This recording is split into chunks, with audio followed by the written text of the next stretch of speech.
अस्सलामु अलैकुम वरहमतुल्लाहि वबरकातुहू। सामिन नाज़रीन, अज़ीम बरतानिया के खूबसूरत शहर रोशडेल के अंदर माहिर कानून हैं और ख़ास तौर पर इनकी पहचान है कि ये ओवरसीज़ पाकिस्तानियों और पाकिस्तान के दरमियान जो है एक ब्रिज का जो है किरदार अदा कर रहे हैं। बैरिस्टर अमजद मलक साहब हमारे साथ मौजूद हैं जो कि वाइस चेयर हैं ओवरसीज़ पंजाब कमीशन के। तो इनसे बात करते हैं कि ओवरसीज़ के मसाइल के हवाले से ख़ास तौर पर जो है ज़ाहिर बीइंग है वर्किंग जर्नलिस्ट जो है बहुत से लोग हम तक जो है वो अपनी आवाज़ पहुंचाते हैं, पैगामात पहुंचाते हैं, बहुत से उनके मसाइल होते हैं। तो बैरिस्टर साहब, पहले तो मैं बड़ा शुक्रगुज़ार हूँ आपका वक्त देने का। थोड़ा सा मुझे ये बताइएगा कि ख़ास तौर पर यहाँ पर लोगों के ज़मीन के हवाले से, अराज़ी के हवाले से जो है बहुत सी शिकायत होती हैं, बहुत से जो है तहफ़्फ़ुज़ात होते हैं।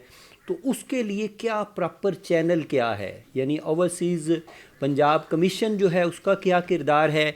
अगर कोई कंप्लेन करना चाहता है या आपसे रब्ता करना चाहता है, रुजू करना चाहता है, तो वो किस तरह कर सकता है? उस बहुत हवाले बहुत से शुक्रिया। थोड़ा सा अवेयर। बहुत शुक्रिया इरफान साहब। ओवरसीज़ पाकिस्तानी कमीशन एक नीश अदारा है जो तारकीन वतन की शिकायत के अजाले के लिए बना है।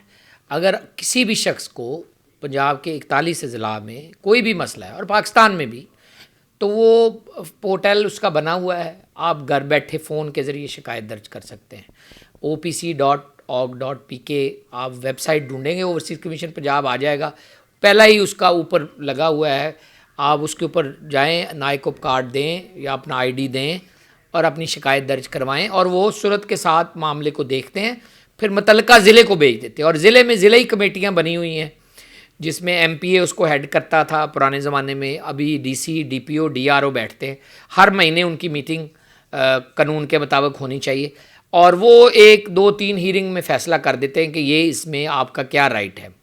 अगर आप चैलेंज करना चाहें तो अदालतें हैं। मरीम नवाज शरीफ साहबा ने आते ही पंजाब में ओवरसीज़ के लिए खसूसी अदालतों का बिल पास किया है, जिसके तहत हर ज़िले में ओवरसीज़ की अदालत बनेगी जो 6 महीने में केस का फ़ैसला करेगी और 3 पेशियों में आपका फ़ैसला हो जाएगा और स्टे के पीछे वो छुपने वाला जो माजी का किरदार है वो ख़त्म हो जाएगा। तो कहने का मकसद ये है कि प्रोसीजर, पोर्टल, अदालतें हैं, लेकिन 70% शिकायत गलत प्लॉट लेके, ना मिलने के, कब्ज़े के, किराएदार घर नहीं छोड़ रहा, ये 70% शिकायत हैं ओवरसीज़ कमीशन पंजाब में। और हम बार बार इस्तदा कर रहे हैं गवर्नमेंट से कि कब्ज़ा माफिया को आप एक लीथल, एक कर्ज के तौर पर, एक फितने के तौर पे लें, क्योंकि ये आपकी सरमायाकारी की राह में रुकावट है। और इसको आप रियासत के तौर पे डील करें कि अगर किसी के घर पे कब्ज़ा होता है, दूध का दूध, पानी का पानी करने में 6 महीने से ज़्यादा वक्त नहीं लगना चाहिए। और ये एक मैसेज भेजें कि जी किसी के घर के भी अगर कब्ज़ा होगा, कार्रवाई 6 महीने में मुकम्मल होगी, और लेकिन अगर गलत बंदा साबित हुआ तो उसके खिलाफ तदीबी कार्रवाई होगी। ये मैसेज जाना बहुत ज़रूरी है कि हम इसको लाइटली नहीं लेंगे। इसके ऊपर भी सीटीडी की ज़रूरत है ताकि ये जो तारकीन वतन सारी जमाशुदा पंजाब पूंजी अपनी पाकिस्तान में लगाते हैं, कोई आपका माफिया की तरह उससे वो छीन ना ले और वो बेचारे सड़क पे आ जाएं और उनके पास कुछ भी ना हो। बैरिस्टर साहब, जो लोग वहाँ वर्क परमिट के ज़रिए से या बहसीयत स्टूडेंट आते हैं, तो उनके लिए आप क्या एडवाइस करेंगे? बहुत से स्ट्रगल करते हैं। जी जी। देखिए, ये पाकिस्तान में ह्यूमन स्मगलिंग बहुत बड़ा इस वक्त इशू बना हुआ है। लोग डंकी लगा के आते हैं, बोट्स के ज़रिए आते हैं, रास्ते में जान से जाते हैं। हमने अभी तक एज आ रियासत स्किल्ड लेबर भेजने का रवाज पैदा ही नहीं किया। हम शेर को बकरी के वीज़े पे भेजते हैं, वो बेचारा बकरी रह जाता है सारी उम्र, क्योंकि आपने उसको स्किल्ड दे के ड्राइवरी सिखा के लाइसेंस दे के नहीं भेजा, ट्रेनिंग करवा के नहीं भेजा। यहाँ पे इस मार्केट में वर्क परमिट के लिए care, nurses, doctors, engineers, accountants, IT professionals की बहुत ज़्यादा शॉर्टेज है, पर हम तैयार करके भेजने के लिए तैयार ही नहीं है बंदे। हम कहते हैं स्मगलरों को या 2 नंबर लोगों को 20 लाख रुपए दे देना है, 1 लाख रुपए के ज़रिए पढ़ना नहीं है, ट्रेनिंग नहीं करनी कि किसी के पास वैसे ही ट्रेनिंग कर लें, यानी शेफ रोटियां लगाना ही सीख लें। आप शेफ ही बन जाएं तो यहाँ वर्क परमिट मिल जाता है। हमारे लोग जो हैं स्टूडेंट और वर्क परमिट, पिछले दिनों में बहुत ज़्यादा तादाद में लोग घर बेच के आए हैं।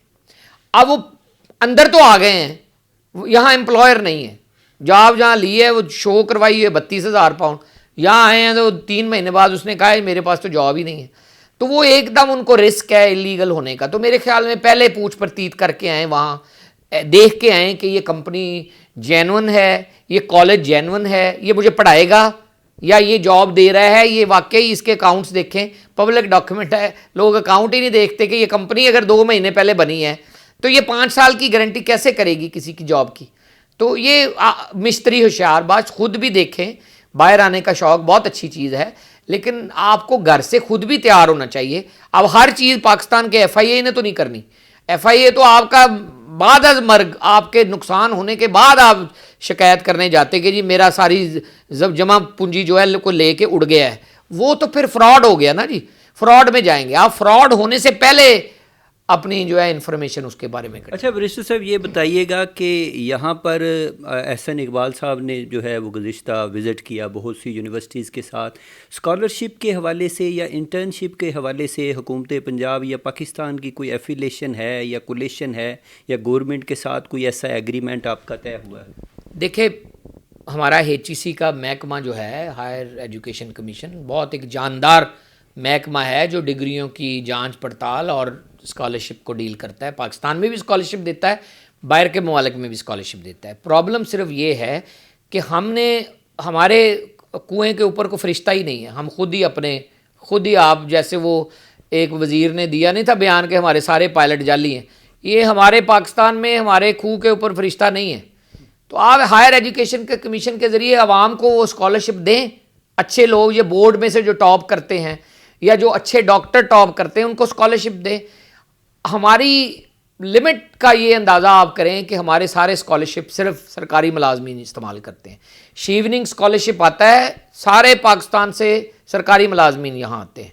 बहुत कम इक्का दुक्का को लेक्चरर आ जाएगा या कोई छोटा मोटा को अफसर आ जाएगा, ज़्यादातर ब्यूरोक्रेसी आती है। उसकी मेन वजह यह है कि हमने कभी क्वेश्चन ही नहीं किया कि शीवनिंग स्कॉलरशिप आया है, आप सबके लिए इसको आम करें, आम आवाम भी इसमें हिस्सा ले और लोग स्कॉलरशिप के ऊपर मुल्क से आ सके। इस तरह बहुत सारे स्कॉलरशिप हैं जो यूनिवर्सिटियां देती हैं, जो अच्छे तालिब इल्म हैं, जो रिसर्चर हैं, जो हाई अचीवर्स हैं।